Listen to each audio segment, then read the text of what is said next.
My name's Sarah. I've spent the better part of my life in the delivery room, helping mothers bring new life into the world. It was more than a job, it was my calling. But when you hit 65 and your health starts to tell you to slow down, you listen. So, I stepped back from the frontline and shifted gears to consulting and administration at the medical center. I've always done whatever it took to provide for my son, Alex. Being a single mom wasn't easy, but seeing him grow into the man he has become makes all the sacrifices worth it. I sent him to the best schools, got him into hockey, though it turned out that wasn't his path. He found his passion in advertising instead, and now he's doing great, working as a hotshot at some fancy agency.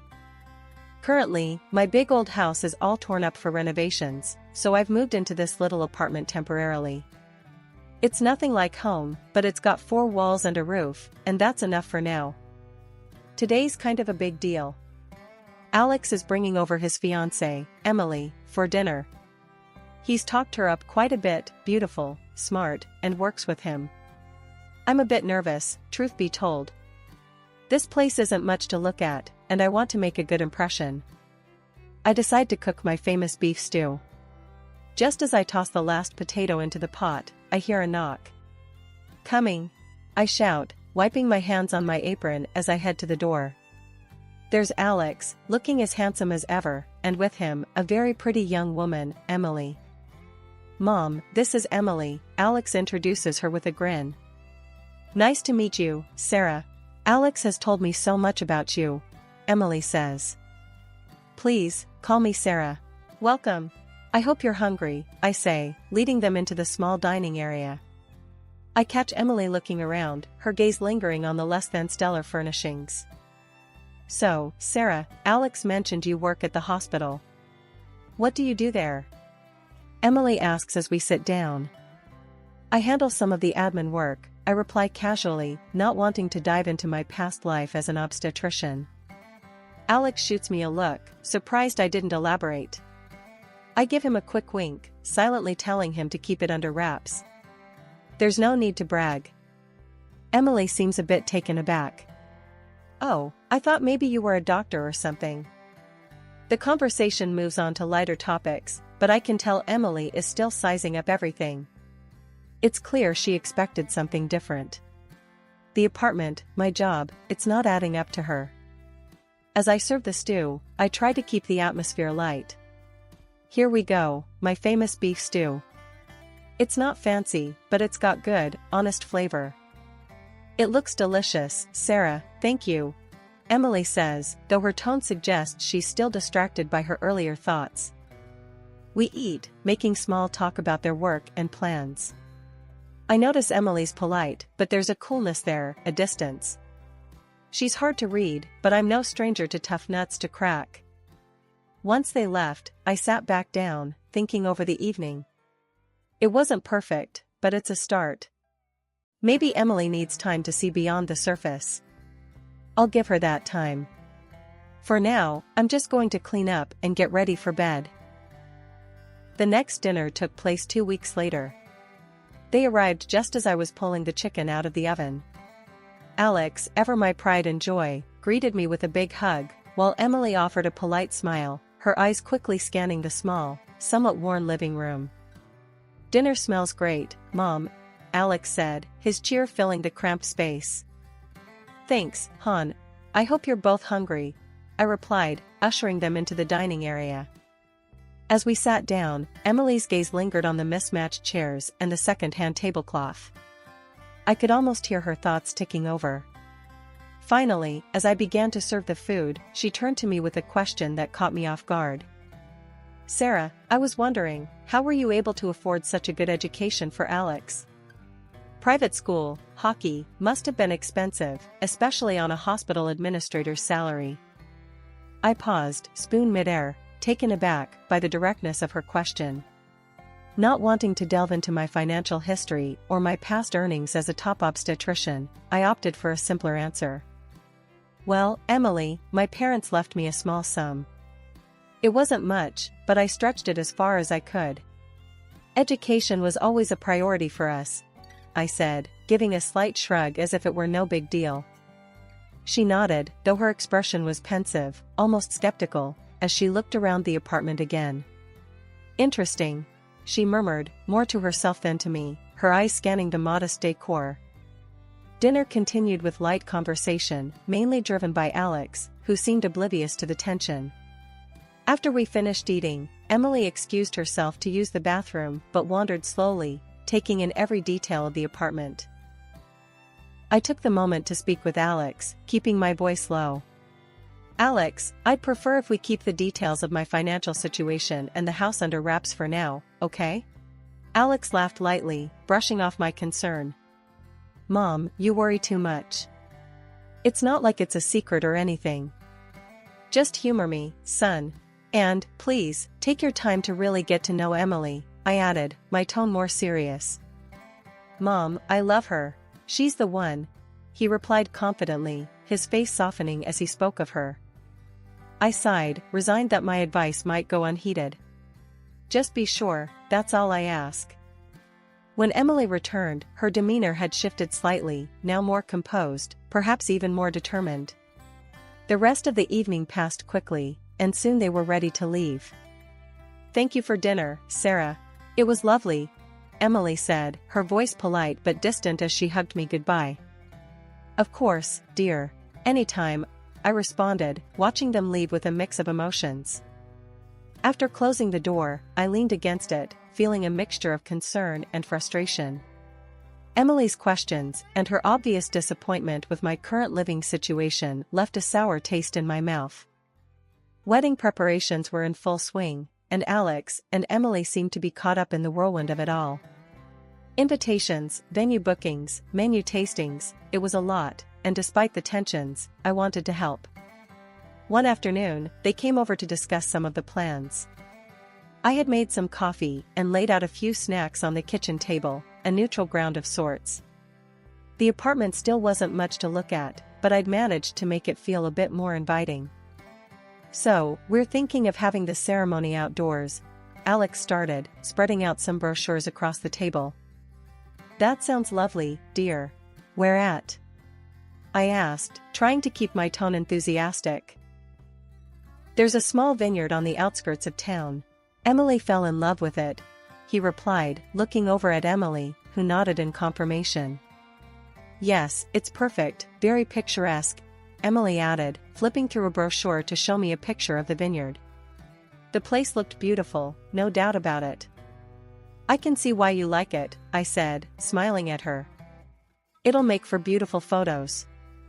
Emily smiled back, briefly, before her expression turned more serious. We need to talk about the guest list, Sarah. We're trying to keep it tight, due to the venue size. Of course, that makes sense. Just let me know how many people I can invite. I don't need many, I reassured her, sensing where this might be going. Well, we were thinking, maybe if you could just stick to close family? We have a lot of friends and colleagues to accommodate, she said, not quite meeting my eyes. I felt a sting at that. Was I being edged out of my own son's wedding plans? But I held back, reminding myself this was their day. That's fine, Emily. You won't have any problems from me. Thanks, Sarah. We really appreciate it. Alex chimed in, clearly relieved that I hadn't made a scene.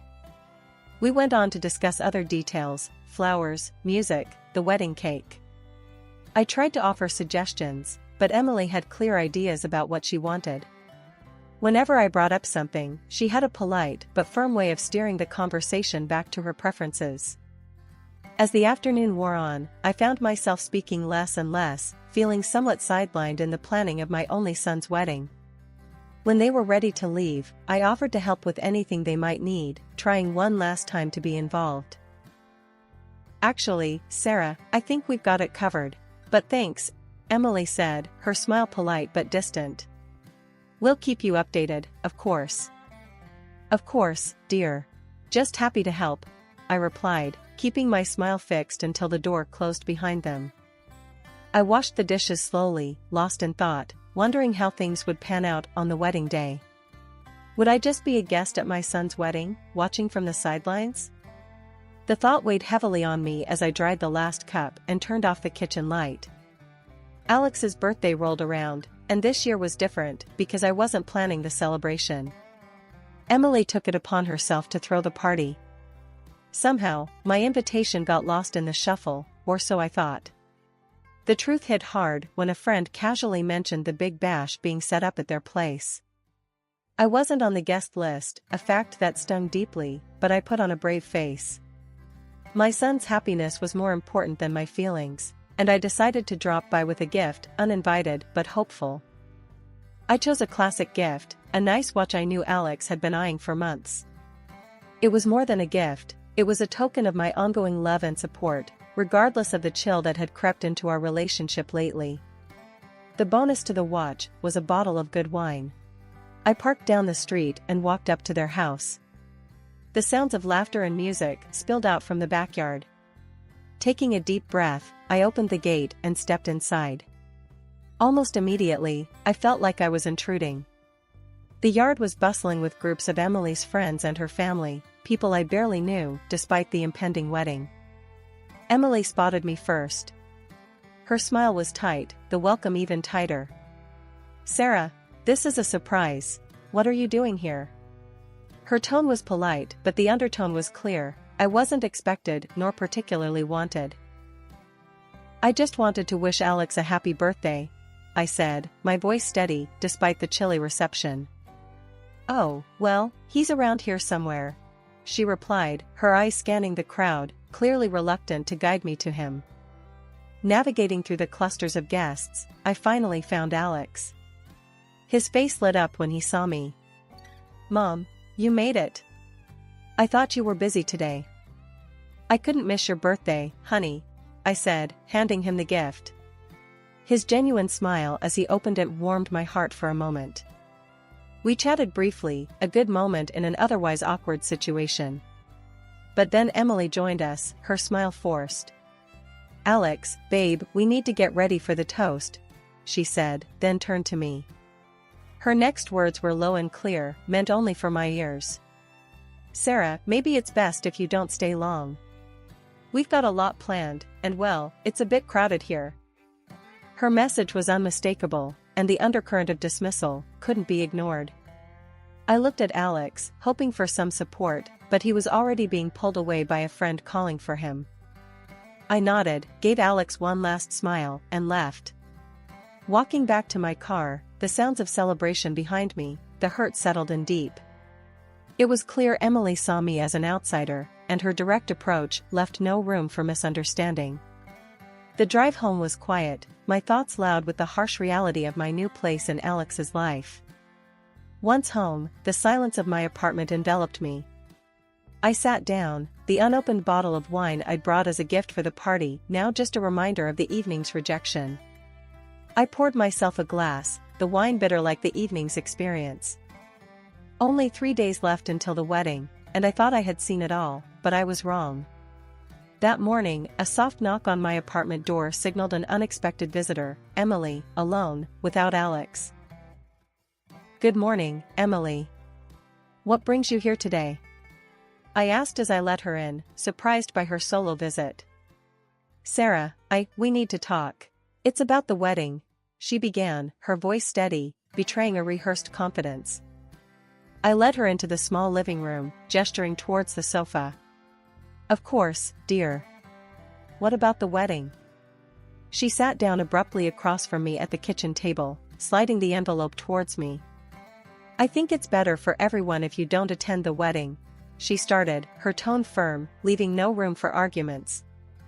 I was stunned, barely able to process her words. "Excuse me?"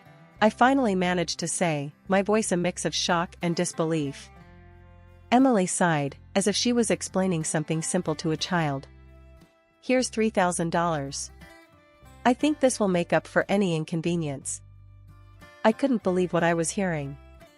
Was she seriously trying to pay me to stay away from my own son's wedding? The audacity of it made my blood boil, but I knew I needed to handle this carefully. Quickly thinking on my feet, I pretended not to hear her properly. "What's that? You need to speak up, dear, my hearing isn't what it used to be." Emily's face contorted in annoyance, and she leaned in, speaking loudly and slowly, as if it pained her. I said, "You're a beggar, dressed tastelessly. It's embarrassing. You being there would ruin everything." Her words stung, but I needed evidence of this unbelievable interaction. While she was speaking, I discreetly turned on the dictaphone on my phone, hidden under some papers on the table. "And you should be thankful for this money," she continued, gesturing towards the envelope. "You can finally fix up this place, make it livable at least."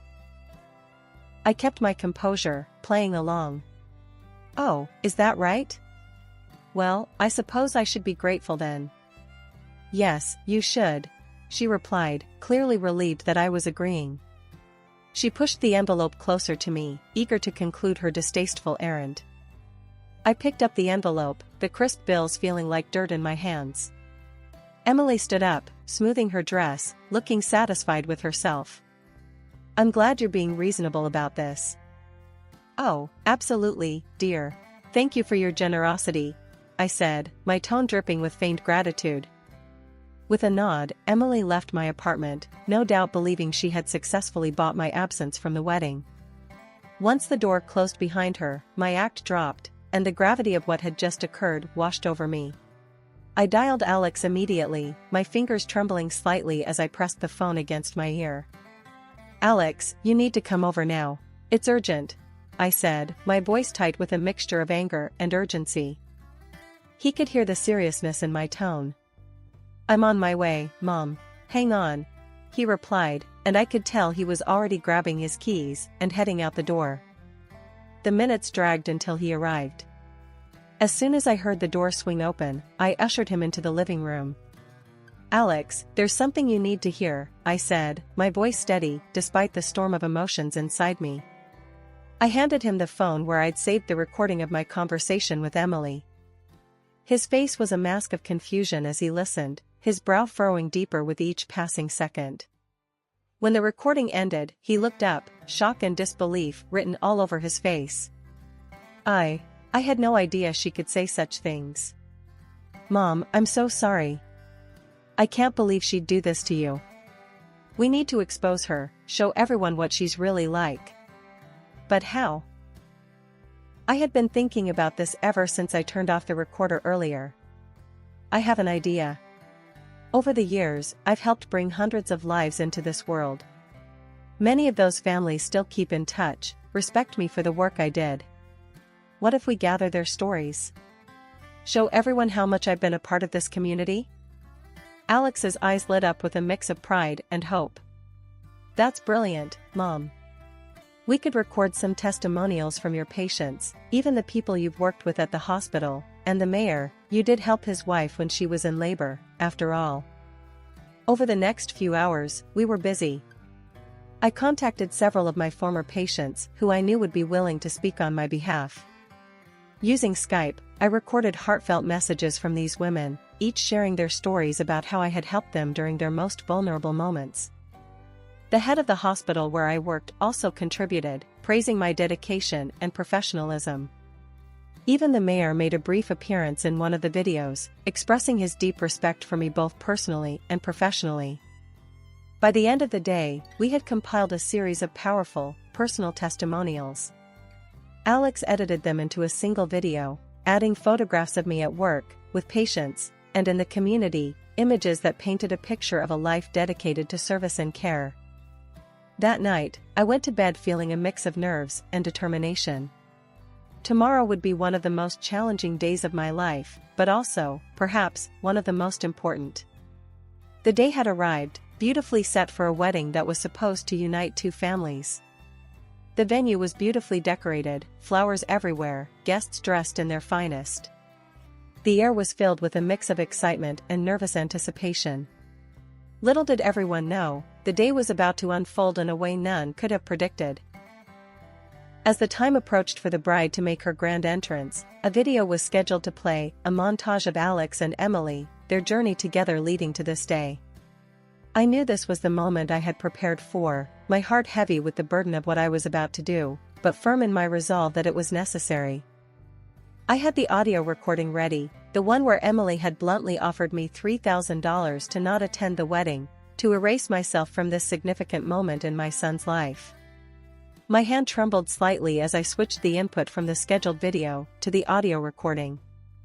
The room went quiet, the chatter turning to silence as Emily's voice filled the hall, clear and undeniable. The shock was immediate. Murmurs spread through the room like wildfire as guests turned to look at each other, confusion and disbelief written on their faces. Just as the recording finished, Emily and her father started their walk down the aisle, unaware of what had just been played. The timing couldn't have been more poignant. Before they could reach the front, I switched to the video I had prepared, testimonials from prominent members of our community, patients I had helped during my career as an obstetrician. One by one, respected individuals spoke of their experiences with me, their words painting a picture of my life's work and dedication. The contrast between this and what Emily had tried to portray was stark. As the video played, I watched Emily's face. Confusion gave way to realization, and then to a kind of horror as she understood the enormity of her miscalculation. Her mother, sitting in the front row, burst into tears, overwhelmed by the scene unfolding before her. When the video ended, the room was thick with tension, a heavy silence hanging over us all. Then, Alex stepped up to the microphone, his face pale, but his voice steady. "Ladies and gentlemen, I'm sorry. I'm sorry for what you had to hear today, and I'm sorry for what was meant to be a joyous occasion turned into this revelation." He paused, taking a deep breath. "I cannot marry someone who has shown such disregard for my own mother, someone who sought to humiliate her in such a callous way. Therefore, I am calling off this wedding. I apologize to all of you for any distress this has caused." He then turned to me, his eyes filled with a mix of emotions. "Mom, I'm sorry. I should have seen it, should have known. Thank you for everything. For your strength, your courage, and your unending love." The guests stood then, a round of applause filling the hall, not just for a ceremony, but for the truth that had been revealed, and for the respect they held for me and for Alex's brave decision. As the clapping slowly subsided, Emily fled the hall, her father trailing behind her, a broken attempt at a dignified exit. Standing there, amidst the chaos of a wedding turned upside down, I felt a surge of pride for my son. It was a hard, painful moment for him, but he had risen, shown real character. A few weeks after the incident, I heard from some colleagues that Emily had been spotted at the hospital where I work. At first, I thought it was a coincidence, maybe she was visiting someone. But then it happened again, and this time she made quite the scene. There I was, walking down the corridor, and there she was, her voice raised, causing a commotion. "You ruined my life," she yelled as I approached. "You couldn't stand to see me happy. You had to tear everything down." I stopped, shocked by her audacity. People were starting to stare, and I felt a flush of embarrassment. "Emily, this is neither the time nor the place. You need to leave," I said firmly, trying to keep my voice calm despite my racing heart. But she wasn't having any of it. "No. Everyone needs to know what you did. How you interfered and lied." Her accusations were baseless, her anger misdirected. Seeing no end to her tirade, I made a decision I never thought I'd have to. I called security, and they escorted her out. When she tried to come back a second time, I had no choice but to involve the police. They detained her briefly, warning her about the consequences of harassment. That seemed to scare her enough to stop her visits.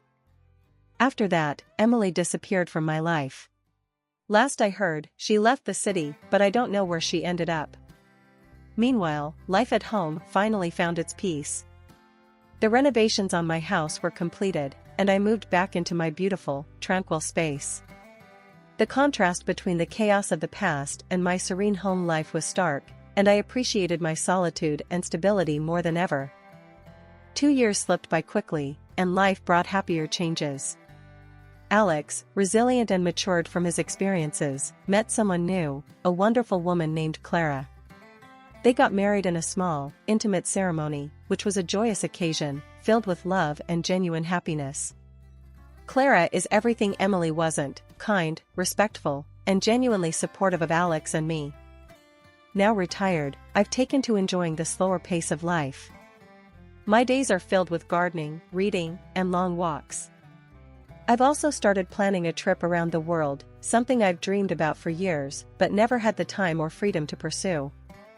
Despite the turmoil of the past, life had a way of moving forward, bringing new joys and challenges. I was ready for whatever came next, embracing each day with an open heart and an adventurous spirit.